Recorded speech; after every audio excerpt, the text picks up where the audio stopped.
Support in the United States for the war on Iran has fallen to its lowest level since the conflict began, while President Donald Trump's approval rating remains at a record low. A new Reuters Ipsos poll finds that just 31% of Americans now support US military action against Iran. That is down from 37% in March and 34% earlier this month. Support is also falling among Republicans. 69% of Republican respondents now back the war, compared with 77% in March. At the same time, just 33% of Americans surveyed said they approved of Trump's performance as president. That matches the lowest approval rating Reuters Ipsos has recorded across both of his terms. It is also the second poll in a row to put his approval at that level. Trump says the military campaign is necessary to prevent Iran from developing a nuclear weapon. The conflict began on February 28th when the United States and Israel launched attacks on Iran. Tehran responded with strikes across the region and has since maintained a de facto blockade on regional oil exports. For many Americans, the economic impact is becoming increasingly difficult to ignore. Petrol prices are now more than $1 per gallon higher than they were before the war and are approaching record levels. But rather than easing pressure on Iran, the Trump administration is expanding its economic campaign. Treasury Secretary Scott Bessent says Washington will target all major sources of Iranian revenue, including oil. The administration is also threatening penalties against foreign companies and governments that continue to trade with Iran. The campaign has been named Operation Economic Outcast. Today,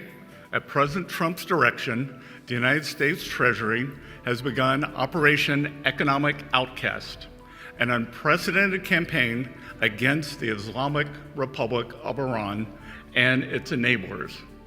In the Second World War, D-Day marked the historic beginning of a campaign with our allies to target and drive the enemy from its positions, including those in third countries. Today, in that same spirit, we are launching an economic onslaught against Iran's financial connections around the globe. Our objective is to sever every economic lifeline that sustains this tyrannical regime until Tehran stands alone. Iran's fanatics devote themselves to death to America and seek nuclear weapons to do just that. They have murdered and maimed more of our citizens and service members than any other terrorist regime on earth. And they have been at war against America, their neighbors in the Gulf, and much of the world for 47 years. President Trump has taken action that his predecessors have long deferred. And under his leadership, America is no longer managing the Iranian threat.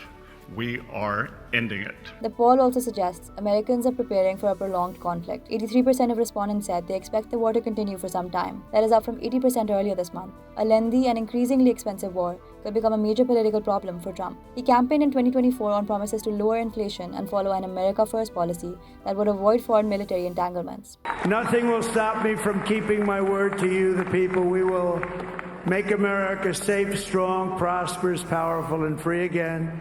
And I'm asking every citizen all across our land to join me in this noble and righteous endeavor. That's what it is. It's time to put the divisions of the past 4 years behind us. It's time to unite. And we're going to try. We have to try. And it's going to happen. Success will bring us together. I've seen that. I saw that in the first term when we became more and more successful. People started coming together. Success is going to bring us together, and we are going to start by all putting America first. We have to put our country first for at least a period of time. We have to fix it. 6 months later, the war is pushing up fuel costs and adding to the economic pressure facing American households. That could also hurt Republicans in November's midterm elections, where the party will be defending narrow majorities in Congress. Independent voters could prove crucial. If a congressional election were held today, 33% of independents surveyed said they would vote for a Democrat. Only 19% said they would support a Republican. The Reuters Ipsos survey questioned 1,215 adults across the United States over 4 days. It has a margin of error of 3 percentage points in either direction. The poll offers a clear warning for the White House. Support for the war is falling, its economic cost is rising, and a growing majority of Americans believe there is no quick end in sight.